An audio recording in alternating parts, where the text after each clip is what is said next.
इसके अलावा आप इनके तत्वों को जानते हैं, जैसे सूर्य अग्नि तत्व का है, जल तत्व का चंद्रमा, ये सब आप लोगों को पता ही है, तो ये सब मैं नहीं बता रहा हूं।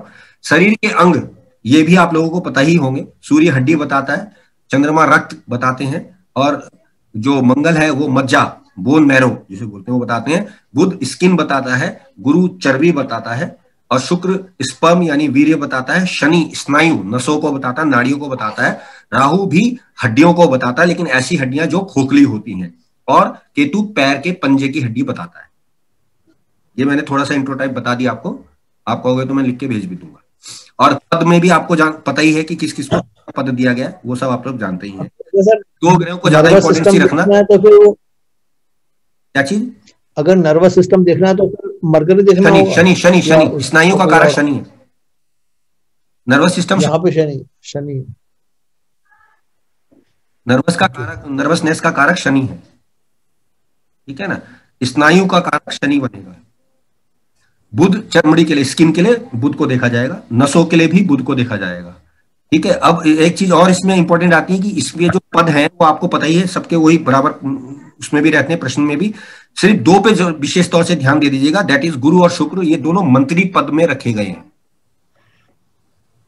इनको मंत्री पद दिया गया है, गुरु और शुक्र को। बाकियों को वही है, राजा रानी, सेना अध्यक्ष, राजकुमार, नौकर और सैनिक, ये सब दिए गए, ठीक है। राहु ऐसा सैनिक है जो ऑर्डर को फॉलो नहीं करेगा, मंगल ऐसा सैनिक है जो ऑर्डर को फॉलो करेगा। ये बातें ध्यान रख लीजिएगा।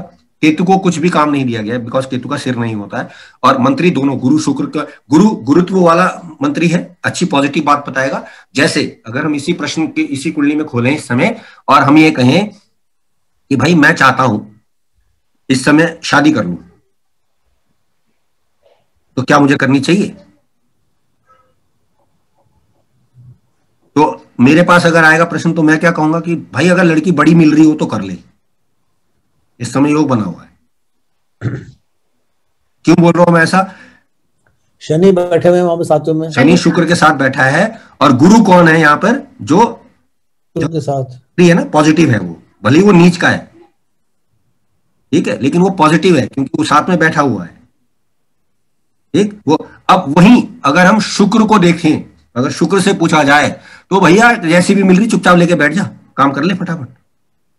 ये फर्क आएगा प्रेडिक्शन में। शुक्र भी वही है, हामी तो भर रहा है, और शुक्र को बस मजे से, मतलब उसको बोले यार कैसी भी मिल रही कर ले भाई, काली कलुटी कुछ भी मिले कर ले, कोई दिक्कत नहीं है, बस हाँ कर ले बस तू। नहीं सर, तो समझ नहीं आया ये बात। सर दोनों मंत्री हैं जी, एक पॉजिटिव मंत्री है जो प्लस संभावना बताएगा, जैसे कि गुरु जो मैंने बताया कि अगर लड़की बड़ी मिल रही है दोस्त तो शादी कर ले, छोटी मिल रही है तो मत करिए, यह है पॉजिटिव बात। शुक्र भी वही बात कह रहा है, लेकिन कह रहा है भाई जैसी भी मिल रही चुपचाप कर ले, कोई दिक्कत नहीं तेरे को, बस तू कर ले। बिकॉज शुक्र जो है वो राक्षसों का गुरु है, वो राक्षसी प्रवृत्ति दे रहा है। गुरु ज्ञान की प्रवृत्ति दे रहा है कि यार इस समय कॉम्बिनेशन बना है बड़ी लड़की का, तू बड़ी से कर ले, तेरा जीवन अच्छा गुजरेगा। दोनों में फर्क है भाई साहब, बेसिक्स बता रहा हूं, बहुत क्लियरिटी है, बड़ी अच्छी। नहीं उस केस में सप्तम में गुरु नहीं होगा, जिस टाइम ये शुक्र होगा उस टाइम वो तो फिर बात ही अलग होगी ना। हम कह रहे हैं कि मान लो इसी प्रश्न में अगर दोनों राय ली जाए प्लस माइनस की, तो हम क्या कहने वाले हैं, ये बात कह रहा हूं मैं। वो तो हर कुंडली में अलग अलग होगा, ऑब्वियस सी बात है। तो हमने इस कुंडली स्टैंड पकड़ ली कि भाई इस समय ये स्थिति है कि गुरु बता रहा है कि ऐसी पत्नी अगर मिलती है तो कर सकते। इस स्थिति में बताने वाले को क्या बताना है, क्या वो गुरु से प्रभावित है या वो शुक्र से प्रभावित है? नहीं वही मैंने कहा ना, डिपेंड, ये सारी बात तो वहीं आ गई ना कि अगर वो प्रश्न कर किसके थ्रू रहा है। सवाल यहाँ यही तो समझा रहा हूं कि अगर वो गुरु से कर रहा है। अब ये देखिए, मान लीजिए मैं भी एस्ट्रोलॉजर हूं लेकिन मैं गुरु प्रधान हूं, तो मैं गुरु को पॉजिटिव बताऊंगा, मैंने कर ले यार, लेकिन ऐसा सा मूवमेंट होगा तो अच्छा है, सात्विकता है। लेकिन वहीं अगर शुक्र प्रधान व्यक्ति के पास वो प्रश्न जाएगा तो वो क्या जवाब देगा? कर ले, जो भी मिल रही कर ले भाई, हाँ भाई हाँ कर ले, डन, उसने ट्रका देनी बात। ये मैं कहना चाह रहा हूं। यहाँ ज्योतिष के मेन उपयोग, दोनों मंत्री हैं, दोनों में बेसिक डिफरेंस क्या है कि एक सिस्टम से विरुद्ध नहीं जाएगा, एक सिस्टम को फॉलो नहीं करेगा क्योंकि वो राक्षसी प्रवृत्ति में है, उसको तो जो मिल रहा है कर डालो। मतलब आपका कहने का ये हुआ कि जो भी बताने वाला होगा वो अगर पॉजिटिव होगा उसको डिपेंड करेगा, गुरु प्रधान। हाँ, सारा खेल बताने वाले का तो है भाई साहब जी। अब इसको दूसरे वे में भी देखिए। मान लीजिए कोई म्यूट है डॉक्टर साहब। मान लीजिए कोई मृत्यु का प्रश्न आता है, एक बंदे के पास गए, उसने देखा यार गुरु है, उसने कहा भाई साहब देखो स्थिति तो भाई खराब ही है, अगले 2 दिन मुश्किल है, अगर निकल गए तो शायद बच जाए। दूसरे बेगम ने कहा ये ना बचने का भाई, ये तो गया, ये नहीं बचने वाला, ये गया। बात एक ही है भाई साहब, लेकिन दोनों में फर्क है। शुक्र ब्लंट है, हम मानते हैं। ब्लंट मैं नहीं कहूंगा, ब्लंट एक अलग शब्द है। ब्लंट का कारक ग्रह शनि बनता है, ब्लंटता का कारक शनि है। शुक्र बेसिकली क्या है, वो राक्षसों का गुरु है ना, तामसिक प्रवृत्ति से संबंधित है, वो है राजसिक प्रवृत्ति उसकी। तो वो क्या कर रहा है कि वो लपेट कर देगा कि भाई खत्म है भाई मामला, कोई सॉल्यूशन नहीं। वही गुरु उसको पॉजिटिव वे में डील करेगा कि भाई साहब अगले 2-3 दिन खराब है, आप ईश्वर से प्रे करो शायद बच जाए। ये फर्क है, चीज एक ही है, लेकिन गुरु का इंटरप्रिटेशन अलग है, पॉजिटिव है।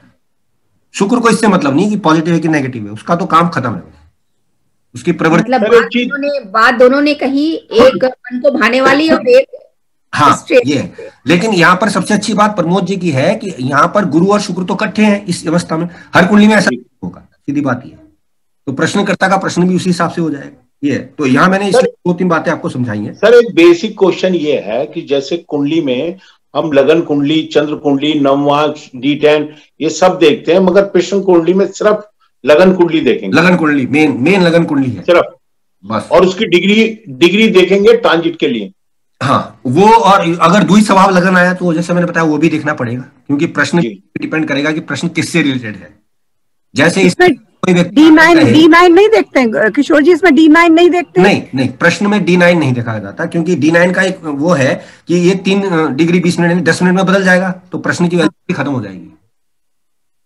अच्छा, और ये जो है इसमें दशाएं भी नहीं देखते? नहीं, वो दशाएं जो लगती हैं वो ताजिक पे लगेंगी, वो उस पे लगेंगी, गोचर पे, इस पे नहीं लगेंगी। इस पे दशा का खेल नहीं है, इसीलिए तो ये वैलिडिटी दी है ना 6-7 महीने वाली ग्रहों की।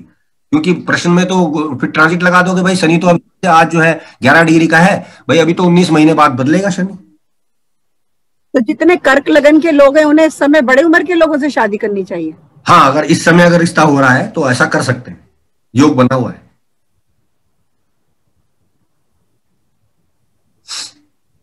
ठीक है ना। और यहाँ पर एक बात और भी है कि कर्क लगन वालों में मैंने हमेशा एक बात कहा कि कर्क लगन में एक विशेषता है, कर्क और सिंह लगन में, कि 7वां भाव का जो मालिक बनता है वो शनि है, जो कि शूद्र है और सेवा करने वाला है, गरीब है। नहीं सर, ये जो योग बताया आपने बड़ी लड़की शादी करने का योग अच्छा है, ये गुरु की वजह से है? गुरु कहता है इस बात के लिए सर, गुरु ग्रह है? नहीं, शनि और शुक्र का संबंध है ना, शनि और शुक्र का संबंध है। शनि और शुक्र, हाँ ये शुक्र कारक है बेसिकली शादी का, और शनि तो सप्तमेश होके बैठा ही है वहां पे, इसलिए कह रहा हूँ।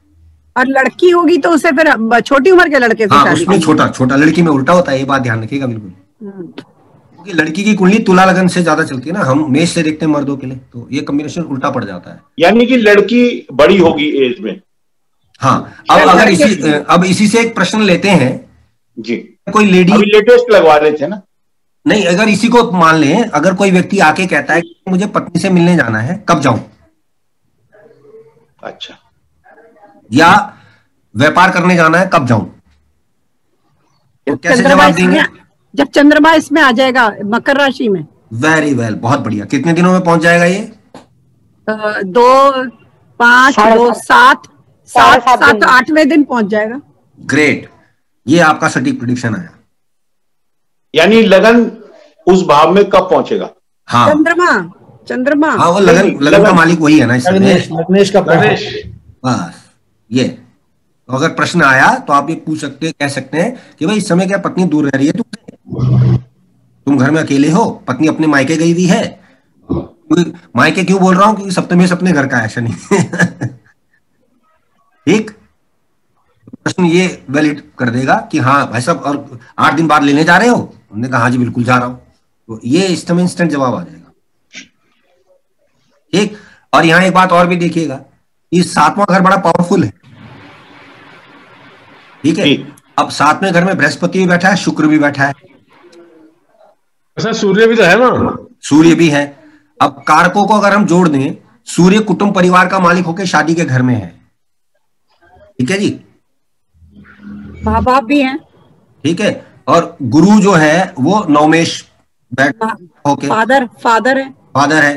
तो आप ये भी कह सकते हो कि क्या भाई साहब रिश्तेदारी में या कुटुंब परिवार में किसी की शादी में गई है आपकी वाइफ इस समय?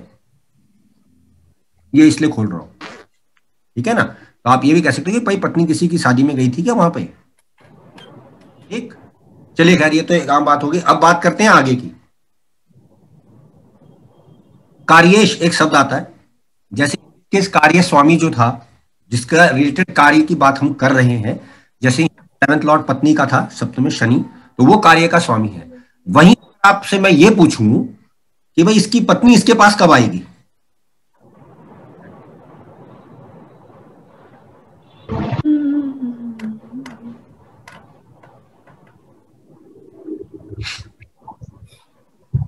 जब ये पत्नी के पास जाएगा वो भी आ जाएगी। दोनों जब वीनस गड़बड़ हो गया भाई साहब, जब वीनस आएगा कर्क लगन में, हाउस से जब काउंट करेंगे, जब शुक्र आएगा लगन में, उल्टी शुक्र आएगा तुला राशि में, नहीं कर्क में। शुक्र को क्यों देख रहे हैं हम, कारक है शनि, शनि शुक्र वाइफ है, क्यों, यहाँ तो वाइफ शनि है, यहाँ तो शनि है भाई। शनि को तो बहुत दिन लगेंगे आने में। ये अब आप समझ में आया कि मैंने शनि को बहुत एक साल कहा उसने, क्योंकि क्लियर हो रहा है। ऐसे वो हो गया सर, आप कहो, आप ये गारंटी लोगे कि भाई साहब एक साल से पहले तो नहीं आने वाली, क्योंकि शनि एक साल का लिखा है प्रश्न में। अगर इस कुंडली से देखें तो भाई साहब कम से कम लगेंगे उसको, मान के चलो 25 साल। ठीक ना वो होगा ना वो होगी, ठीक है ना, मतलब 25 साल बाद। अगर हम वैलिडिटी, अब ये वाली वो जो प्रश्न शायद डॉक्टर स्मिता जी ने किया था ना कि क्यों हम समय देख रहे हैं, तो आप इस कुंडली से ये कह सकते हो पत्नी इसके पास एक साल से पहले नहीं आने वाली है। ये चाहे तो पत्नी के पास जा सकता है, वो तो जाहिर है, चलायमान ग्रह है, तेज ग्रह शनि, इसलिए 7-8 दिन में हो जाएगा। समझाने के लिए, ठीक, समझाने के लिए मैंने ये कर दिया था, ठीक। तो ये आपको ध्यान रखना है। तो इसलिए एक्चुअल वैलिडिटी जो है वो 1 साल तक दी गई है उस केस में जब शनि आपका कोई लॉर्डशिप कार्य बन रहा है, यहां बन रहा है बीवी का मालिक, ठीक, ये है। और अगर इस हिसाब से देखें देंगे कि 1 साल के बाद ही, हाँ ये कहेंगे। अगर प्रश्न ये है, अगर ये है कि भाई साहब मैं कब मिलूंगा, तो आप तो भैया 8 दिन में मिल रहे हो, वो कब आएगी, अगर आप, वो तो आप काउंट कर लेंगे, वो 1 साल से पहले नहीं आ रही है, ठीक। चंद्रमा चंद्रमा तो लग्नेश है ना, वो चलायमान तेजी से चल रहा है, ये है।